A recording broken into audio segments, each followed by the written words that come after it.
You're listening to the Bare Metal Cyber Prepcast, created to help you succeed in your educational journey. Learn more at baremetalcyber.com, where additional prepcasts, books, and training materials await. Let's get started. Evidence-driven improvement is the practice of grounding change in measures and feedback that answer real questions, trigger proportionate actions, and verify effects without slipping into gaming or guesswork. The orientation emphasizes that data alone is insufficient. Numbers must be tied to decisions and interpreted responsibly.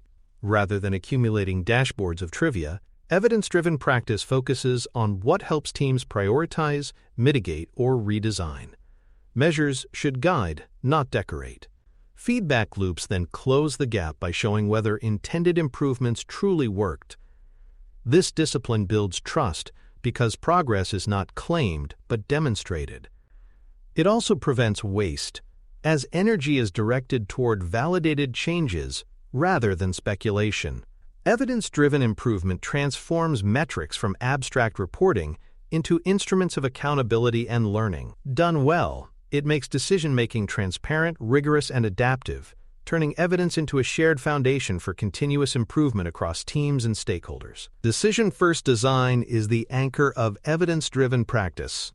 Instead of collecting data indiscriminately, teams begin by naming the choice they intend to inform, whether to prioritize an item, mitigate a risk, or redesign a process.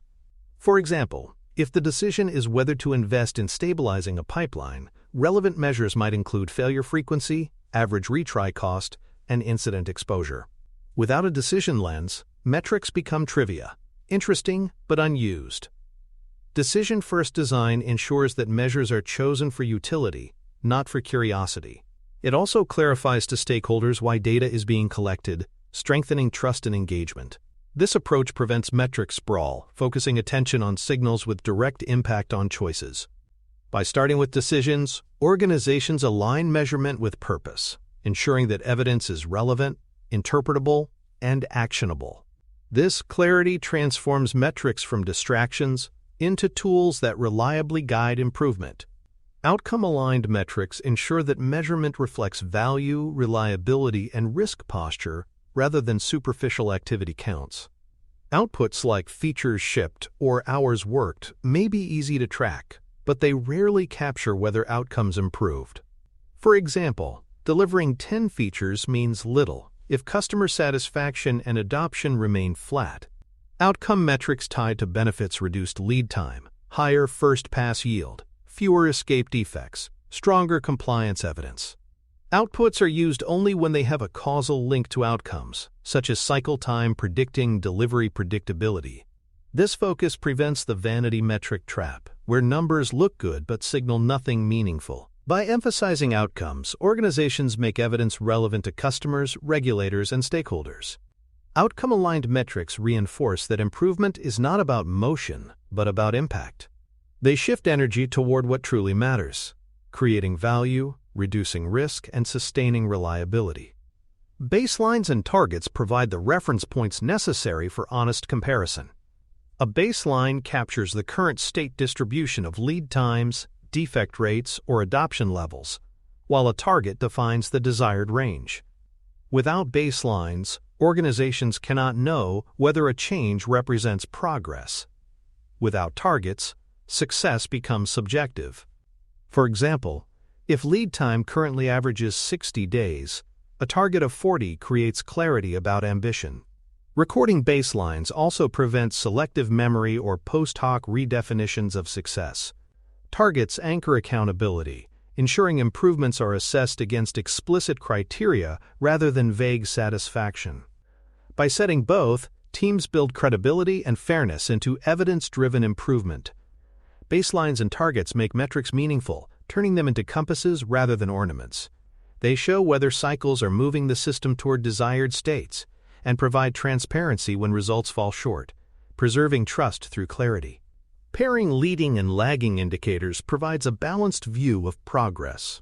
Leading indicators deliver fast signals that help teams steer early, such as cycle time changes or error rate fluctuations. Lagging indicators validate durable impact, like retention rates, compliance outcomes, or defect recurrence months later. For example, reduced queue aging may suggest improvement, but only lagging indicators confirm whether customer experience truly improved. Leading signals prevent drift by allowing quick course corrections, while lagging signals confirm whether gains hold. Without pairing, teams risk overreacting to noise or missing long-term patterns. By aligning horizons to the decision cycle, organizations make evidence practical. Leading metrics guide daily adjustments, while lagging ones verify strategic results. Pairing both provides confidence, ensuring that improvement is not just fast, but also sustainable. It demonstrates maturity by acknowledging that progress must be measured across multiple timescales. Instrumentation readiness ensures that the right data will be captured at the moment of release, not guessed after the fact. Too often, teams attempt to evaluate outcomes only to discover that logs are incomplete, identifiers missing, or contexts ambiguous. Readiness involves planning events, identifiers, and contexts in advance, embedded ethically and reliably into the system. For example, if a new workflow is introduced, telemetry must be designed to capture adoption rates, error paths, and user identifiers in anonymized form. Readiness prevents the frustration of building metrics around gaps. It also ensures that evidence is defensible, since signals are collected systematically rather than reconstructed selectively. Instrumentation readiness is a discipline of preparation, making sure that when outcomes are evaluated, the data is there, accurate, and trustworthy. It protects both speed and credibility in evidence-driven improvement. Sampling and segmentation plans expand insight by specifying who and what will be measured. Averages across all users may mask disparities that matter greatly.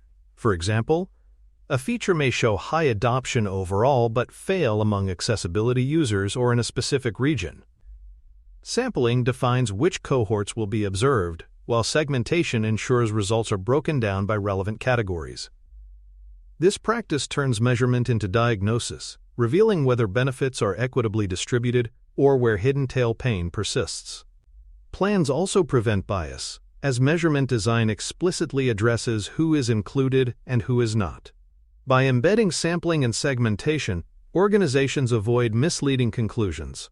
They ensure that evidence reflects the real diversity of contexts, not just the dominant majority. This rigor strengthens trust and makes improvement decisions more precise and effective. Distribution-aware reporting prevents averages from concealing problems by presenting percentiles, ranges, and confidence intervals.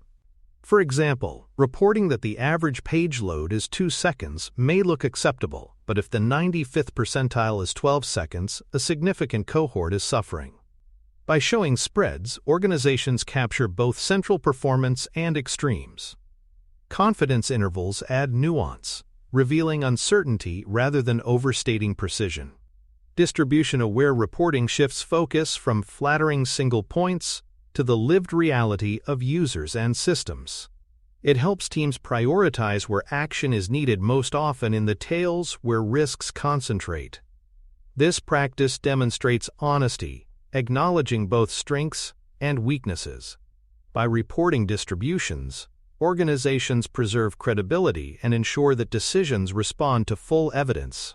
It reinforces that improvement must benefit all segments, not just averages, to be truly effective and trustworthy.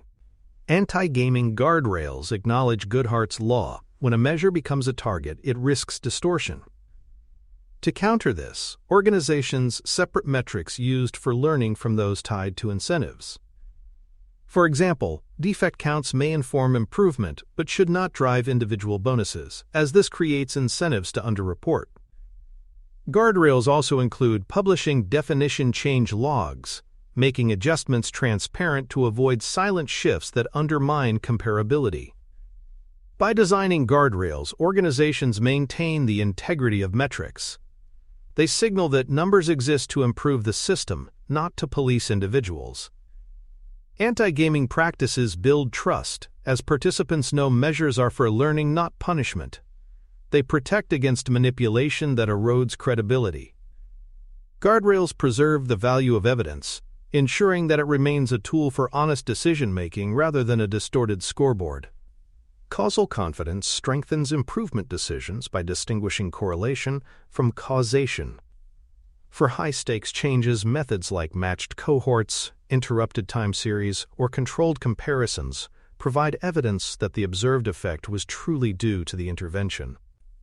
For example, if adoption rises after a release, causal analysis checks whether a concurrent marketing campaign or seasonal trend was the actual driver. When stakes are lower, organizations may proceed with decisions while noting evidence limits. The key is transparency. Decisions must state what confidence exists and what uncertainties remain. By improving causal confidence where appropriate, organizations avoid misattributing success or failure. This rigor prevents wasted investment in ineffective fixes and builds credibility with stakeholders. Causal methods need not be elaborate, but they must be honest. They reinforce that evidence-driven improvement values truth over convenience, even when results are complex. Effect-size thinking distinguishes between statistically significant changes and those that are practically meaningful. For example, a study may show a p-value indicating significance, but if average response time improved by only 0.1 seconds, the difference may be irrelevant to users. Effect size emphasizes impact. Does this change matter in real terms? This thinking prevents action on trivial deltas that consume energy without noticeable benefit. It also prioritizes interventions by expected value, focusing on improvements that shift meaningful outcomes like retention, satisfaction, or error rates. By embedding effect-size thinking, organizations preserve discipline in their improvement cycles. They ensure that effort is proportional to benefit and that evidence supports not only confidence but relevance. This practice prevents wasted motion and demonstrates maturity in interpreting data responsibly for decisions. Evidence quality grading provides a systematic way to judge whether signals are strong enough to justify bold changes. Metrics are rated for completeness, bias risk, and replicability. For example, data from a small sample with missing events may be sufficient for exploratory trials, but not for enterprise-wide redesign. By grading evidence, organizations calibrate action to signal strength. Bolder changes require sturdier support, while weaker evidence supports smaller, reversible experiments. This practice acknowledges uncertainty while still enabling progress. It prevents both paralysis and recklessness, ensuring that evidence drives proportionate responses. Quality grading also improves communication, as stakeholders understand why some signals are treated as advisory while others are decisive. It reinforces that evidence-driven improvement is not binary but scaled to the reliability of the data. Ethics and privacy constraints ensure that data collection protects trust while still enabling improvement. Boundaries include least privilege access, purpose limitation, and retention rules. For example, telemetry should capture necessary adoption events without storing unnecessary personal identifiers. Transparency about data use reassures users and stakeholders that improvement is not an excuse for surveillance.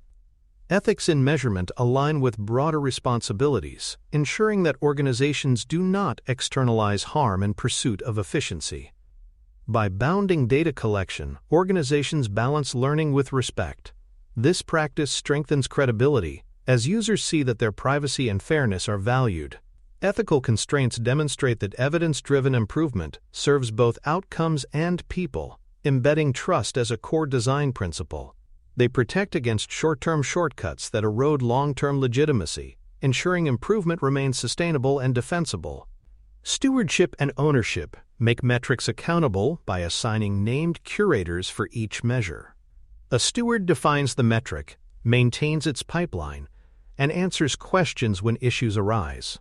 For example, if adoption metrics drift, the steward ensures definitions are revisited and logs corrected. Ownership prevents metrics from becoming orphaned artifacts that decay unnoticed. It also provides a point of accountability for updates and clarity. By assigning curators, organizations create a living system of evidence. questions and fixes have a responsible home, reducing confusion and debate. Stewardship also signals that metrics matter. They are managed with the same care as delivery artifacts. This accountability strengthens trust, ensuring that evidence is consistent, accurate, and transparent. It embeds responsibility into measurement, transforming metrics from static reports into managed assets of continuous learning. Anti-patterns highlight common failures in measurement systems. Vanity metrics focus on appearances, such as counting features shipped without linking to outcomes. Silent definition drift erodes comparability as metrics change subtly without annotation. Green dashboards omit caveats, presenting a falsely optimistic picture. These patterns undermine trust and waste energy. By naming them, organizations build vigilance into evidence-driven practice. Transparent narratives, annotated change logs, and distribution-aware reporting counter these pitfalls. For example, a dashboard may remain green even as tails worsen. Distribution reporting prevents this deception. Anti-pattern awareness ensures that metrics remain credible and useful. It reminds organizations that evidence is only as strong as its interpretation. By rejecting these pitfalls, teams preserve the integrity of evidence-driven improvement, ensuring that measures guide truth rather than mask it. For more cyber-related content and books, please check out cyberauthor.me.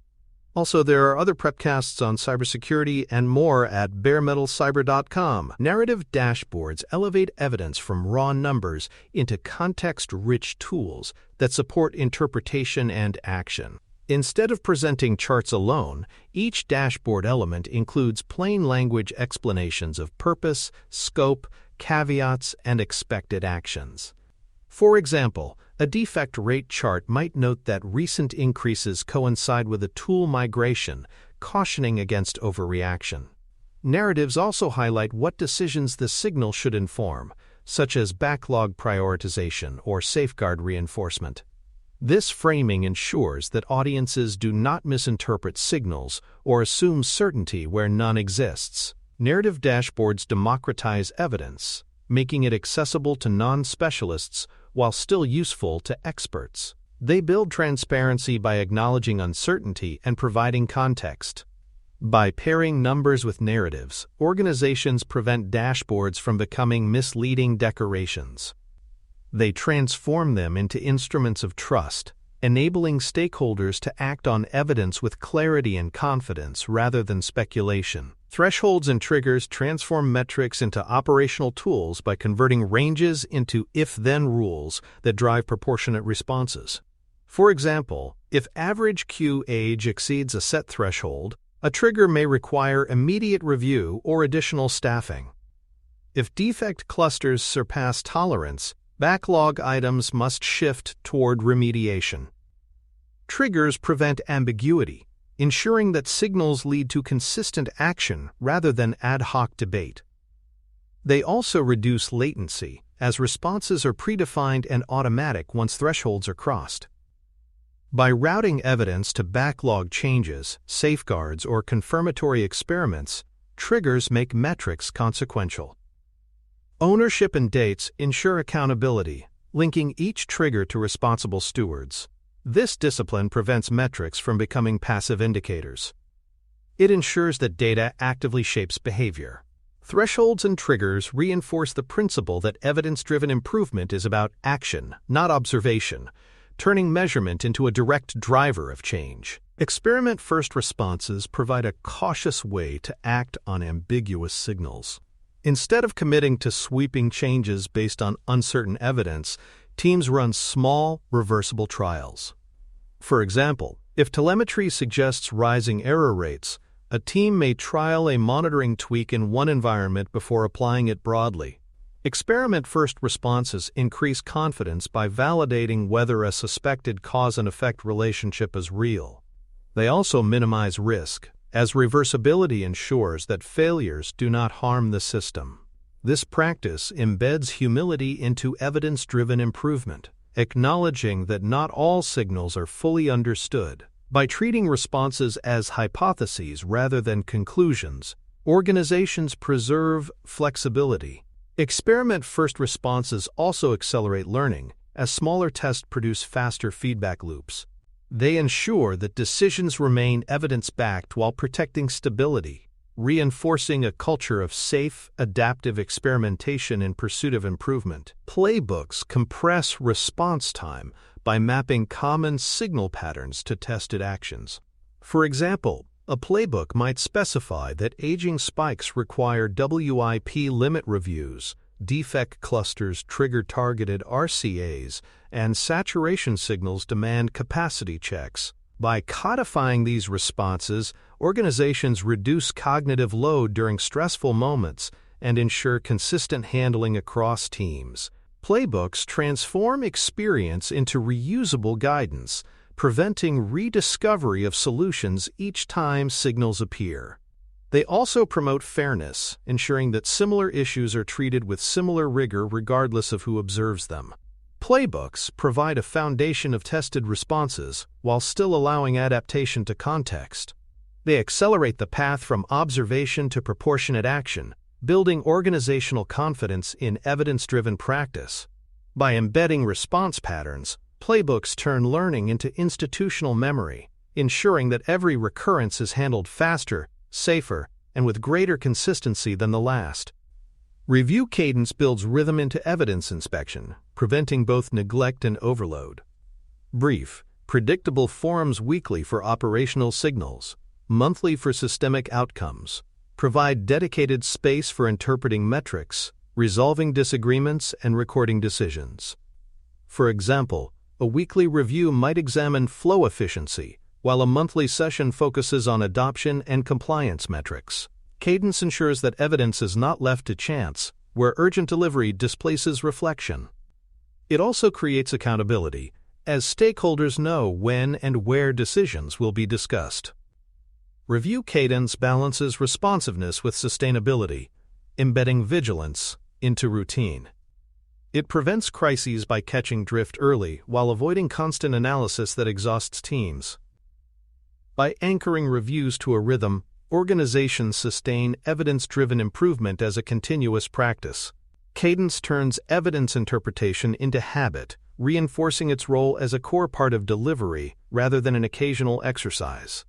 Measure ROI reviews ensure that the portfolio of metrics remains lean, relevant, and cost-effective. Every signal has a cost, whether in instrumentation, storage, or human attention. ROI reviews assess whether a metric's decision value exceeds its collection burden. For example, if a rarely used survey consumes significant staff time but rarely informs backlog changes, it may be retired.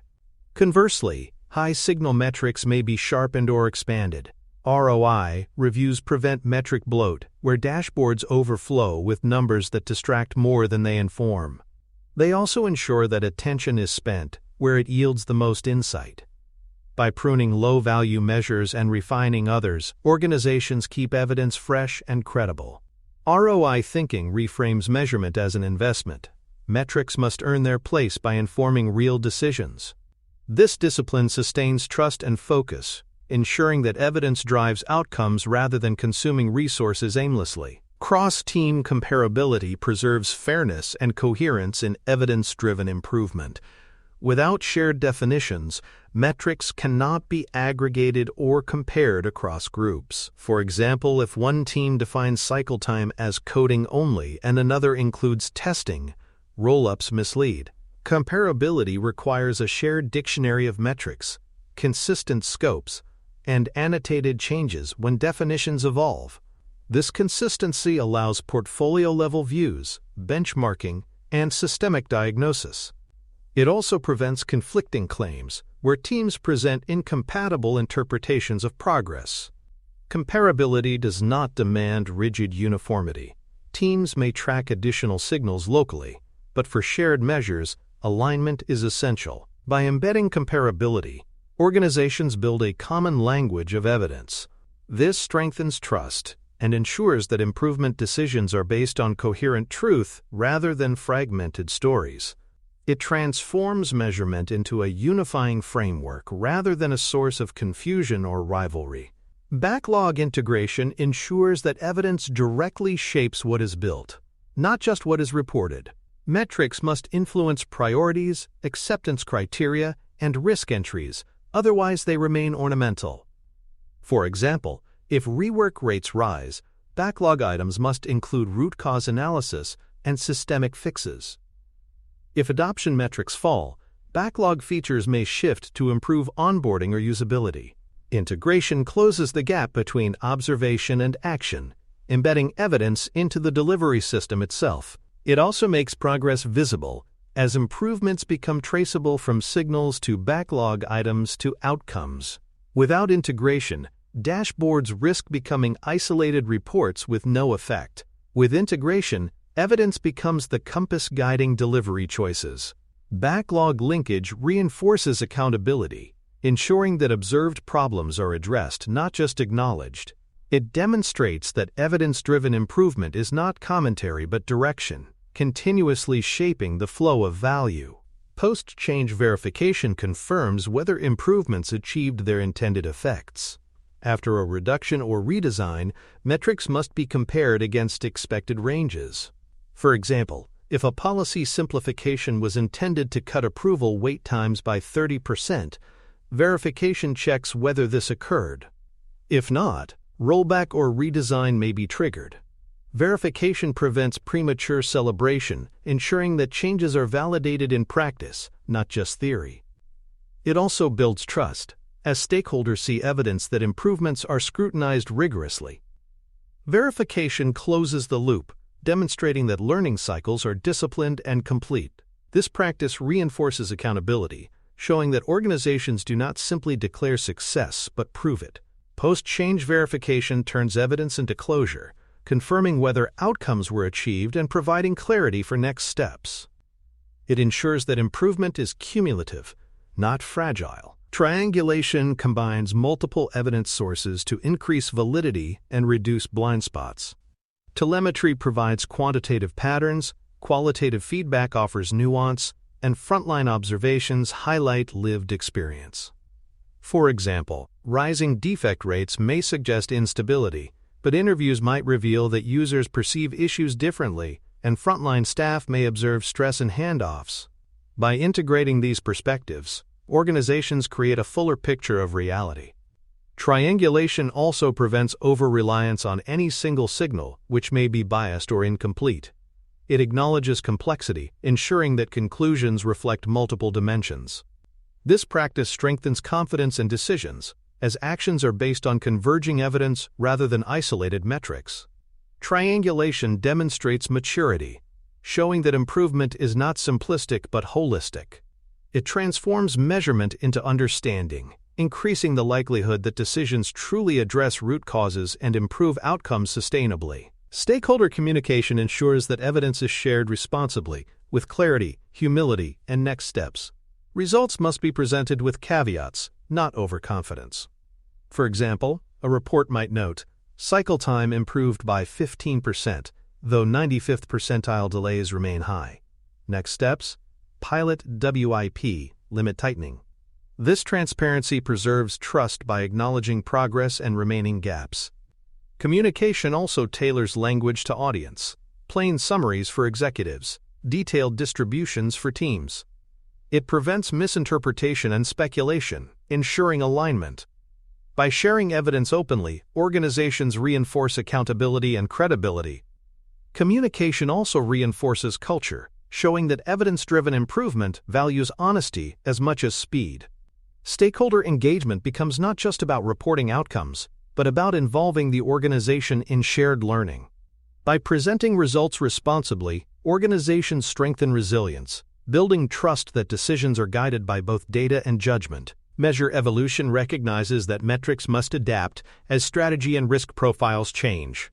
Definitions may shift, new signals may be introduced, and obsolete ones retired. For example, a team may retire feature counts in favor of adoption rates as their focus matures. Evolution requires annotated breaks in series, explaining when and why definitions changed. This transparency prevents confusion or manipulation, preserving comparability over time. By evolving measures, Organizations ensure relevance while maintaining honesty. Stagnant metrics risk becoming irrelevant, while evolving ones reflect current priorities. Evolution also prevents overload by pruning low-value measures. It demonstrates agility in measurement, showing that evidence-driven practice is not static but adaptive. By embedding evolution, organizations ensure that metrics remain aligned with what matters now, not what mattered years ago. This discipline sustains credibility and impact in evidence-driven improvement. Knowledge repositories capture hypotheses, designs, results, and decisions from improvement cycles, transforming evidence into reusable memory. For example, a repository may document that WIP limit trials reduced delays by 20% in 2 teams, but failed when thresholds were too strict.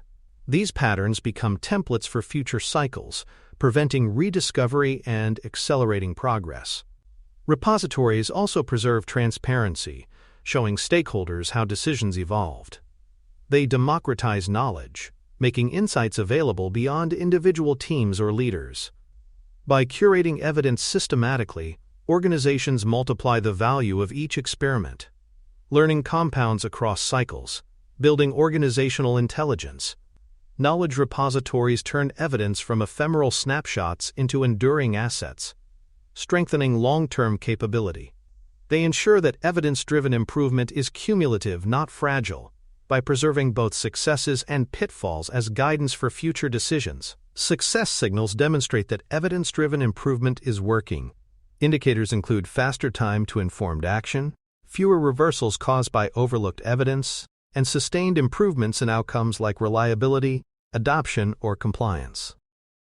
For example, stakeholders may notice that decisions are made with more confidence, and that fewer fixes require rollback. Teams may see smoother flow as backlog priorities shift in response to validated signals. These successes reinforce culture, proving that evidence is not an overhead but an accelerator. They sustain investment, as results are visible and attributable. Success signals also provide morale, as teams experience the satisfaction of seeing their efforts produce tangible gains. They confirm that evidence-driven practice not only improves systems but also builds trust in the organization's ability to learn. This evidence of effectiveness sustains momentum, embedding evidence-driven improvement as a permanent capability. Evidence-driven improvement synthesis emphasizes that meaningful change requires more than data collection. Decision-first design ensures metrics answer real questions. Outcome-aligned measures, baselines, and paired indicators ground improvement in relevance and honesty. Guardrails, causal methods, and effect-size thinking protect against distortion or triviality. Ethics, stewardship, and comparability preserve trust and accountability. Narrative dashboards, triggers, and playbooks convert evidence into proportionate action. Verification, triangulation, and communication ensure that improvements are tested, validated, and shared with humility.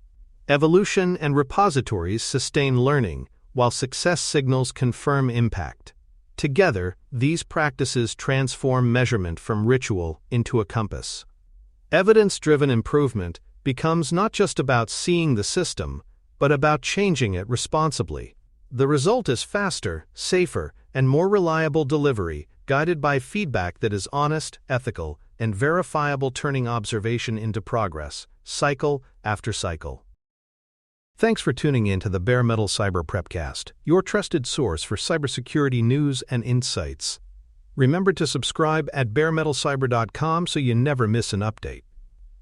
And visit cyberauthor.me for best-selling cybersecurity books that equip you with expert knowledge. Until next time, stay secure and stay vigilant.